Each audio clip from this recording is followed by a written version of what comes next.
Mesdames, Messieurs, bonsoir. Voici les titres. La performance en marche au port autonome de Douala. Le Premier ministre chef du gouvernement inaugurait ce mardi 6 importants engins nautiques récemment acquis par la plateforme portuaire. Nouvelles dragues et autres quais pétroliers à découvrir en tête de ce journal. La pacification en marche dans le sud-ouest avec la neutralisation d'un séparatiste particulièrement dangereux dans le Lébialem. Récit de l'opération dans ce 20h30. La vaccination est en marche au Cameroun. Le programme élargi de vaccination vient d'intégrer le vaccin contre le cancer du col de l'utérus. Dans le dossier de ce journal, les vertus de la vaccination, sujet au cœur du point de presse du ministre de la Santé publique ce mardi. Voilà pour les titres. Développement après ce message.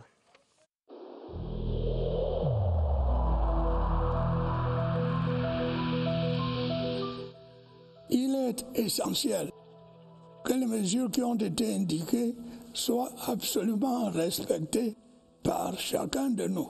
Lavez-vous régulièrement les mains à l'eau et au savon ou à l'aide d'un gel hydroalcoolique. Restez à au moins 1 mètre de distance des autres personnes, surtout si elles toussent, éternuent ou ont de la fièvre. Si vous avez de la fièvre, de la toux ou des difficultés à respirer, consultez un médecin.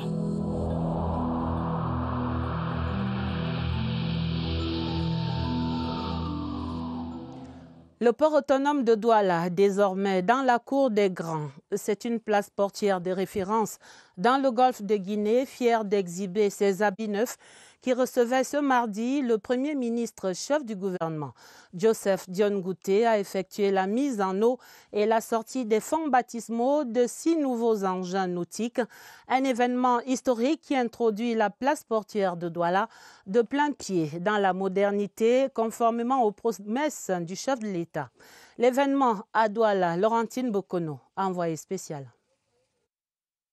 Les amarres sont larguées. Le port autonome de Douala peut désormais voguer vers de nouveaux horizons et prendre sa vitesse de croisière. 4 ans après son installation à la cabine de pilotage, la nouvelle équipe managériale dispose dès aujourd'hui de tous les leviers et de tous les atouts pour aller aussi loin que possible. Les engins nautiques nouvellement acquis ont eu la bénédiction des anciens pour permettre au port de Douala-Bonabéry de réaliser le rêve prophétique du chef de l'État Paul Biya, à savoir faire de Douala le port de référence dans le golfe de Guinée.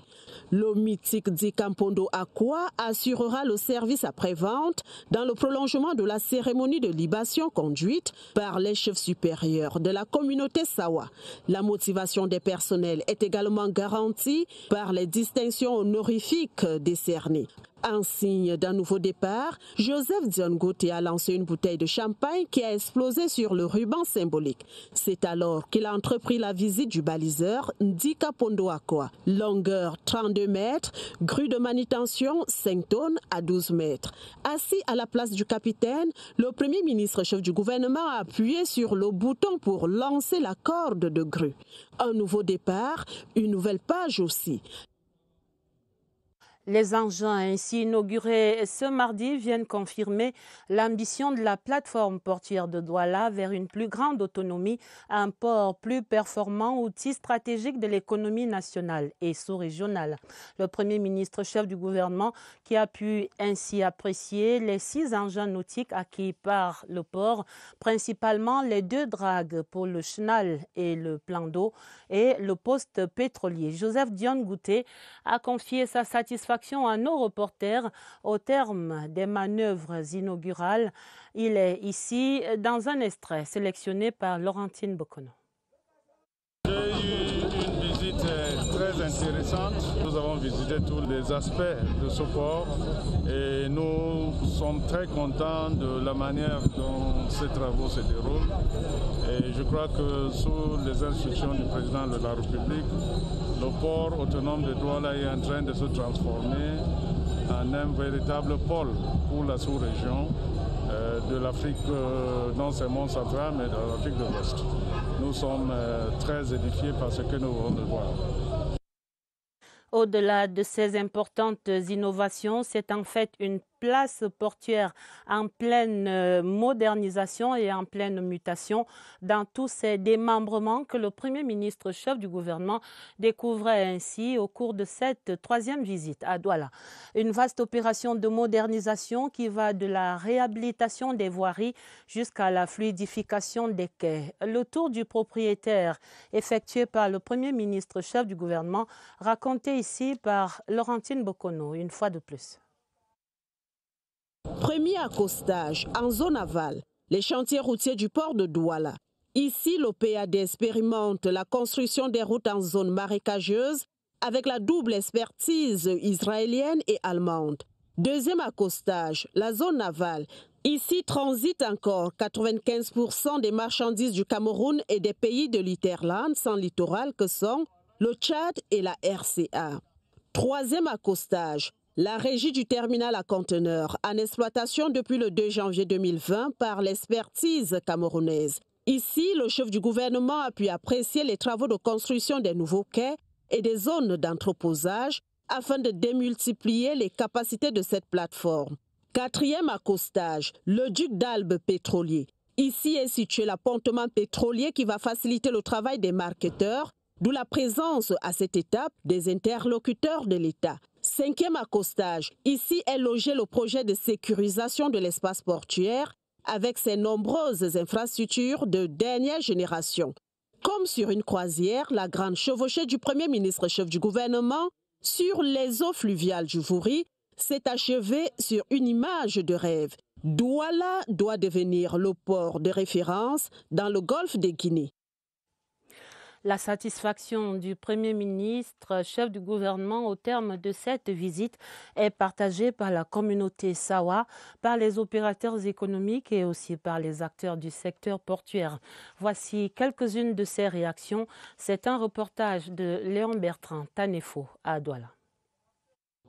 Autant d'âmes pour autant de qualificatifs au superlatif absolu ce mardi, au poste 10 du port de Douala. Premiers heureux, les membres de la communauté portuaire. Le cap de la compétitivité dans l'excellence est franchi et le traitement des opérations pour divers produits va plus que jamais être frappé du sceau de la célérité. Nous allons augmenter le débit de déchargement passant de 400 m3/h à 550 m3, qui viendrait diminuer le temps d'attente des bateaux à la bouée de base de 10 heures. Ça va booster notre activité, ça va regarder nos entreprises. Ailleurs, on célèbre les retombées économiques, mais surtout la fierté nationale.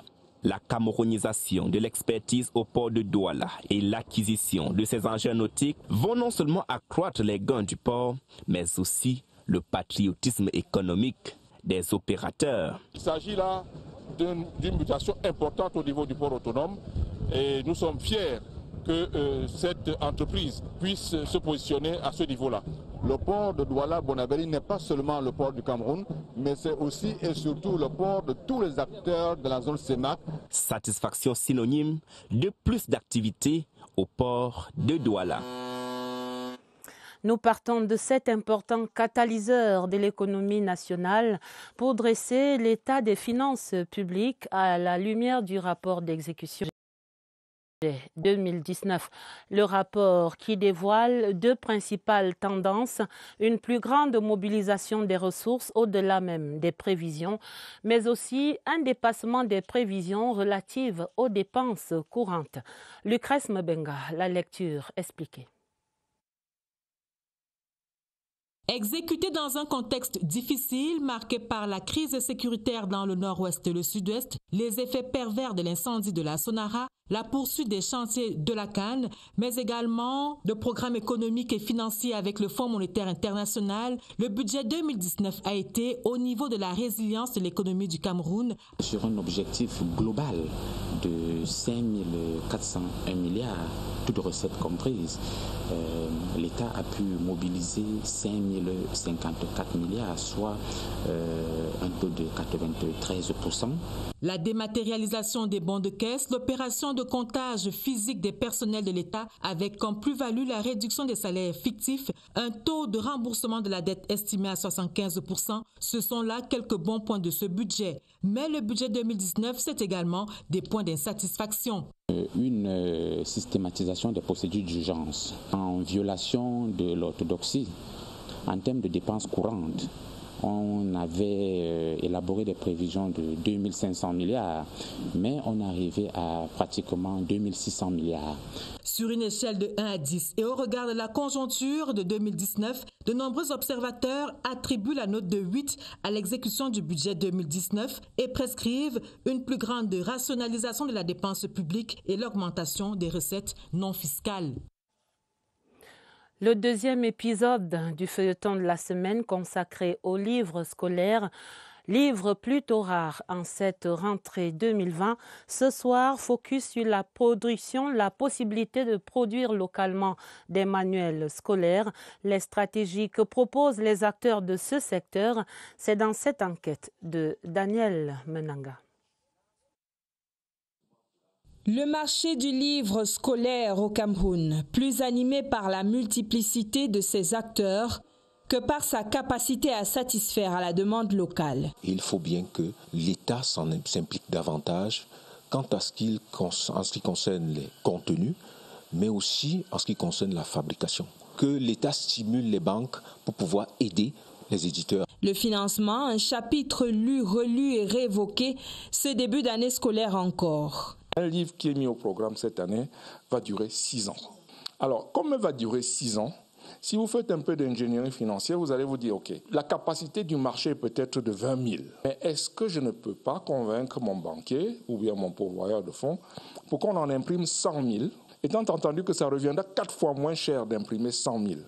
Entre les lignes aussi, le manque d'intérêt pour l'investissement, manque de technicité et de prise en compte du contexte socio-économique local chez les éditeurs. Sur les pages de la Commission nationale du manuel scolaire et des matériels didactiques également, l'aménagement dans les cartables de 75% de place aux éditeurs nationaux.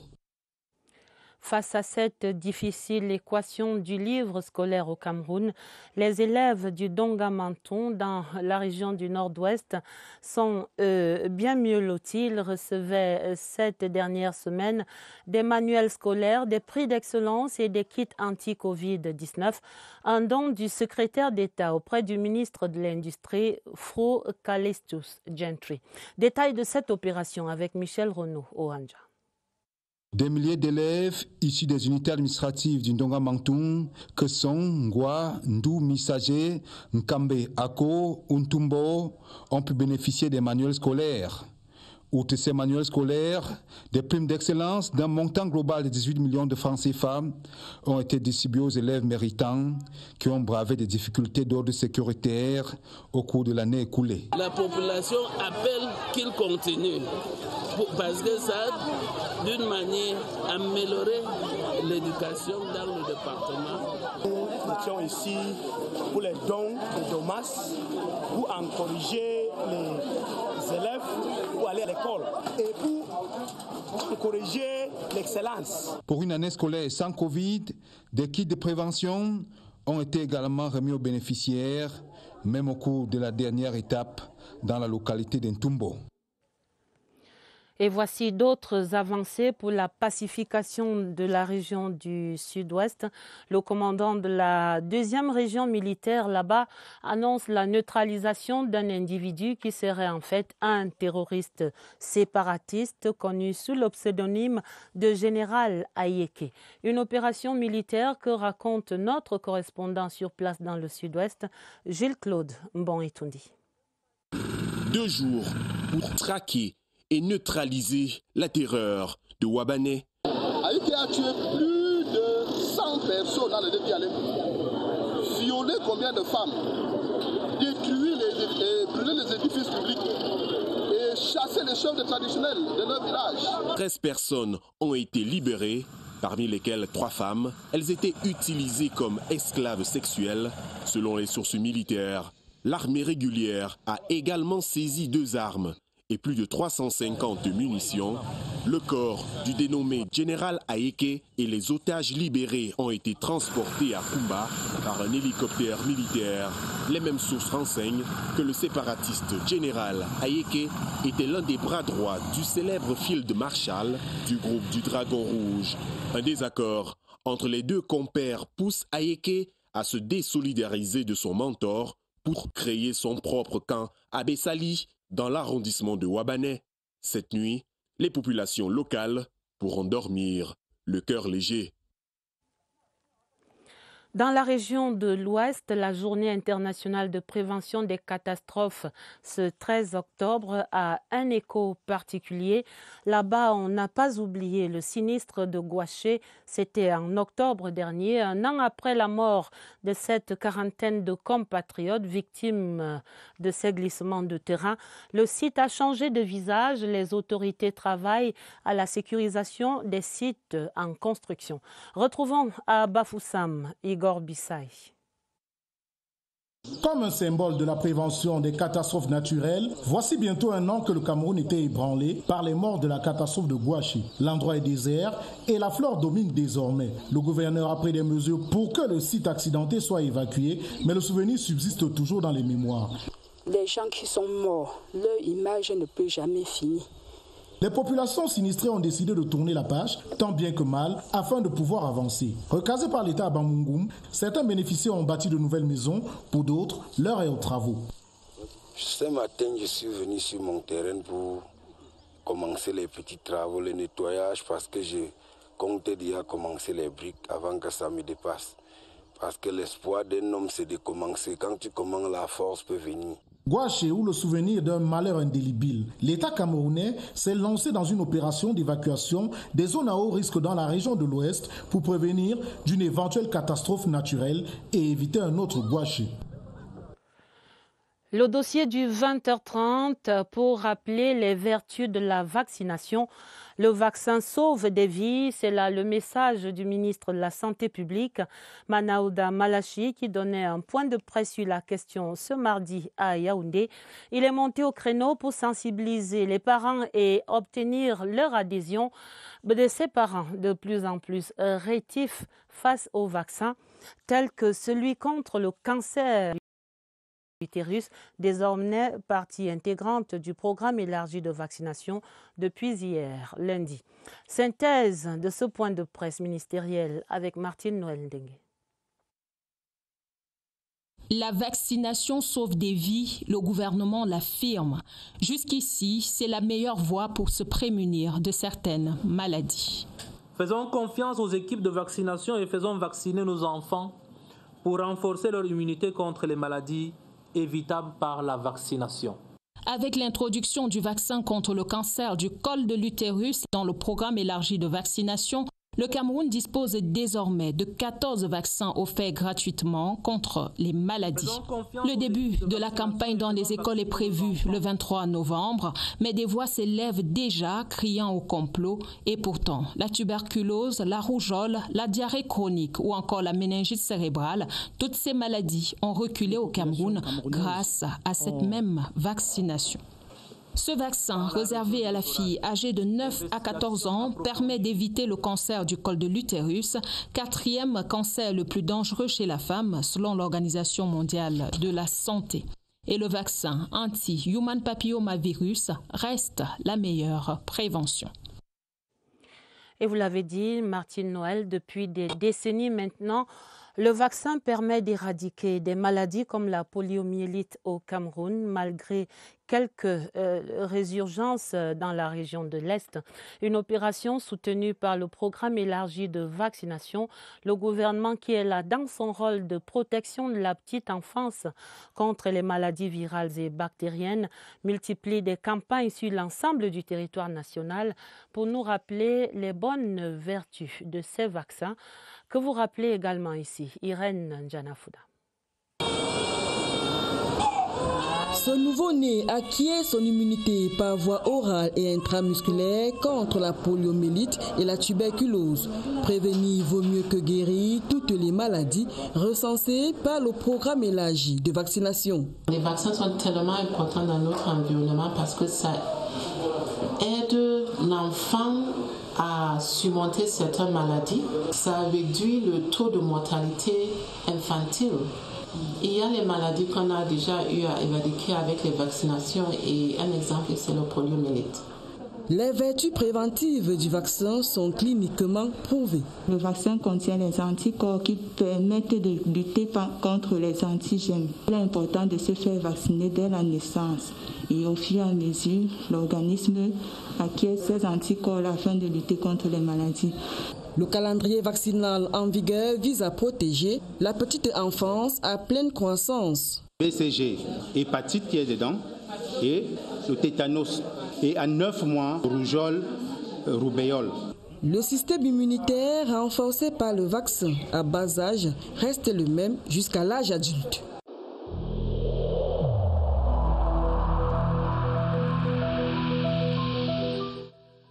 Le port du masque dans l'espace public restera obligatoire jusqu'à nouvel ordre.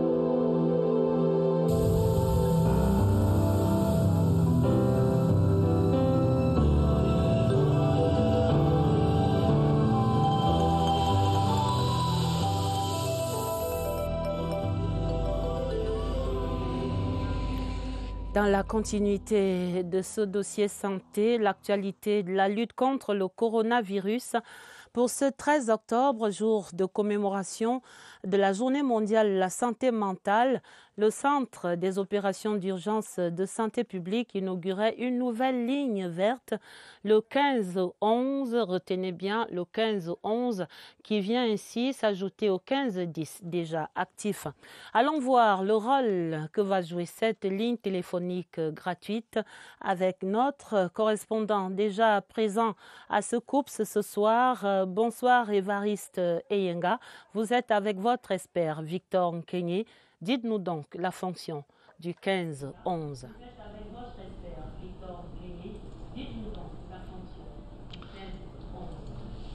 Bonsoir Adèle. Victor Nkenye, parce que c'est l'une des chevilles ouvrières de la mise en place de cette ligne téléphonique et qui prendra aussi part aux activités de prise en charge puisqu'il fait partie de l'unité prise en charge psychologique. C'est bien l'objectif de ce 15-11, c'est la prise en charge psychologique en ligne de toutes les personnes qui en seraient concernées. Bien de détails avec l'infirmier spécialisé en santé mentale. Victor, bonsoir. Bonsoir, M. Évariste. Dis-nous comment va fonctionner cette ligne du 15-11 ? Bien, le 15-11 est le numéro vert de la Croix-Rouge camerounaise qui est dédié à l'assistance psychologique au Cameroun. Alors, c'est grâce à la collaboration, une bonne collaboration de MinSanté et puis de la Croix-Rouge camerounaise. Nous profitons d'ailleurs ce soir pour remercier le ministère de la Santé publique et remercier également la Croix-Rouge camerounaise, sans oublier nos partenaires tels que l'AFD. Alors, le 15-11 est ouvert à toute la population camerounaise et cette ligne-là est gratuite. Pour l'instant, c'est les numéros Camtel qui vont avoir accès à ce numéro. Alors nous notons également le numéro LOC qui est le numéro qui nous permet d'avoir accès au numéro vert, le 222 23 92 15.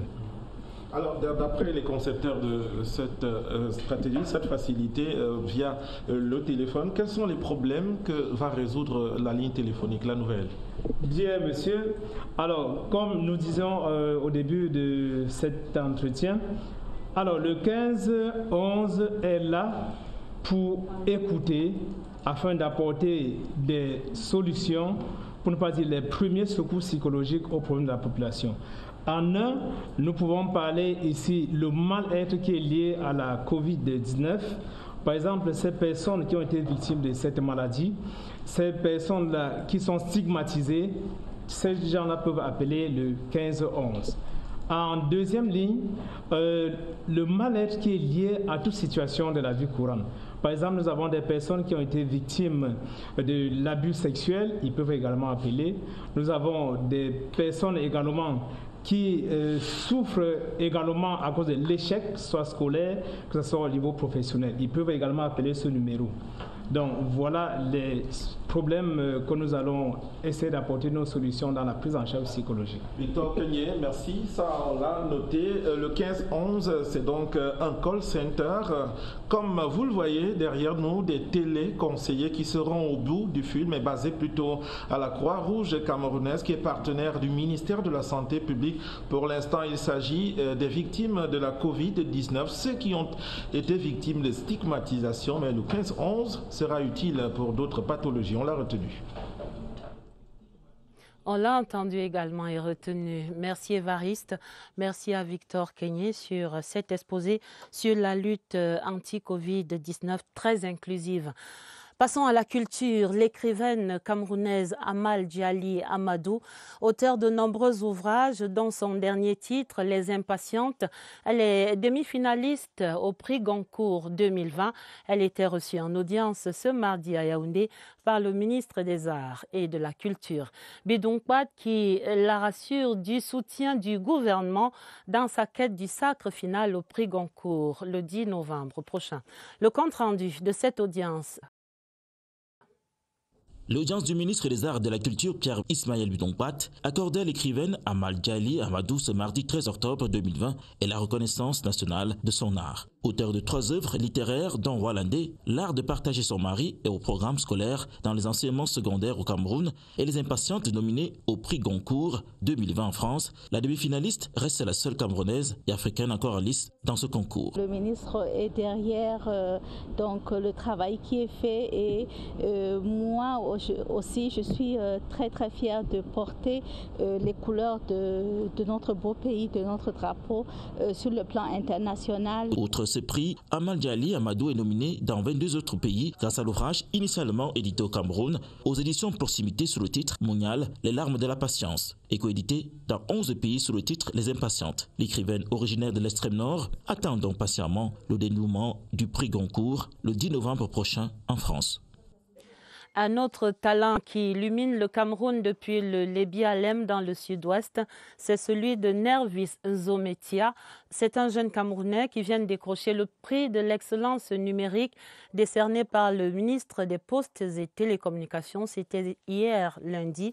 Et pour célébrer ces lauriers, le coordonnateur national du plan de reconstruction et de développement du Nord-Ouest et du Sud-Ouest l'a reçu en audience en présence des autorités traditionnelles de cette région du Sud-Ouest. Le récit, Laurence Okalia. Nervis Nzometia, 22 ans à peine, est le prix spécial Paul Biya décerné au meilleur projet TIC lors de la semaine de l'innovation numérique organisée par le ministère des Postes et Télécommunications. Ses pairs du Lébi-Alem, d'où il est originaire, ont tenu à célébrer ce talent, exemple pour la jeunesse camerounaise. J'ai conçu une imprimante 3D. Cette invention pourrait booster l'économie numérique du pays et hisser le Cameroun plus haut en termes d'innovation. Compte tenu du contexte socio-économique qui touche aussi particulièrement notre département, tout ce qui brille, les citoyens originaires du département de Lébi-Alem doit être mis en exergue. Cet étudiant à l'université de Boya, faculté de l'ingénierie et technologie, ressort de cette audience avec les bénédictions de ses fons et l'accompagnement de ses élites. Le Fonds national de l'emploi et la compagnie de téléphonie mobile MTN Cameroun s'engagent à promouvoir ensemble la création des emplois. Les deux entreprises signaient une convention de partenariat en cette dernière semaine et c'était en présence du ministre de l'Emploi et de la formation professionnelle, Issa Chiroma Bakari. Retrouvons à Douala Napoléon Bonaparte Besson. Présente en terre camerounaise depuis le 15 février 2000, la société MTN œuvre pour le bien-être des populations à travers des actions sociales. Dans cette optique, une convention de partenariat lie désormais l'entreprise de téléphonie mobile et le Fonds national de l'emploi. Ainsi, un personnel qualifié sera dorénavant proposé à l'emploi à MTN par l'institution publique qui dispose d'une véritable banque de données. À partir de cette convention cadre qui est générale, MTN va bénéficier de toute la batterie des programmes que nous avons pour permettre à des gens qui cherchent du travail de trouver ce travail. Et pour célébrer ce grand événement, la tutelle technique du Fonds national de l'emploi était présente à Douala, dans le boardroom MTN, cadre de la signature de la convention. Le ministre de l'Emploi et de la formation professionnelle venu apporter sa caution à cette ambitieuse vision. Je me devais d'être à côté de ces deux partenaires, l'un capitaine d'industrie, l'autre qui dispose d'une banque immense de Camerounais de talent qui a capacité et qualité à former, à donner un supplément d'âme à ceux qui n'ont pas de formation, pour dire par exemple à la jeunesse que les lignes bougent effectivement. Alors chaque fois que quelqu'un est à la recherche d'un emploi, c'est utile d'aller vers le FNE. Comment ne pas saluer un tel engagement porteur d'opportunités, d'espoir et de solutions pour les diplômés et les chercheurs d'emploi, déclarera le directeur général de MTN Cameroun, Stéphane Blowet. Rappelons que le Fonds national de l'emploi et l'opérateur leader de la téléphonie mobile au Cameroun n'en sont pas à leur première collaboration. Plus de 200 stagiaires et chercheurs d'emploi ont été accueillis et formés par MTN Cameroun sur des durées de 3 à 6 mois dans le cadre du Youth Internship Programme en 2019-2020. Et pour refermer ce journal, juste un mot de sport pour dire que le Cameroun et le Soudan du Sud se sont à nouveau séparés par un score nul de 0 but partout, tel que à l'aller de ces matchs amicaux. Les Lions appriment à quelques 2 mois et demi seulement de ce CHAN 2021. La fin du 20h30, le journal était préparé avec la collaboration de Marlise Mbarga Aoumou et de Augusta Ngononga. Vous aurez un autre journal à minuit avec Gilbert Ongene et Georges Marcel Messila. Retrouvez immédiatement après ce 20h30 Séverin Alégambélé et ses invités dans 52 minutes de grand dialogue national des mois après. Je vous quitte sur ces autres précieux rappels contre le Covid-19. En vous souhaitant une très belle soirée sur la CRTV et à demain, 20h30.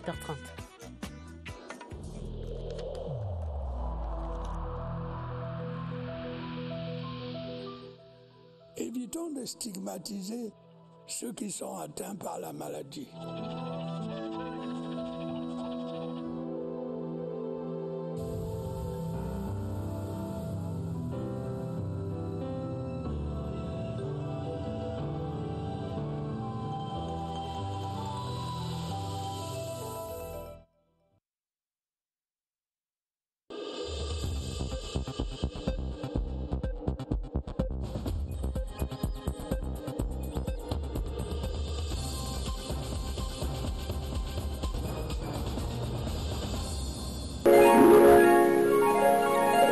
CRTV News, ici, toute l'info.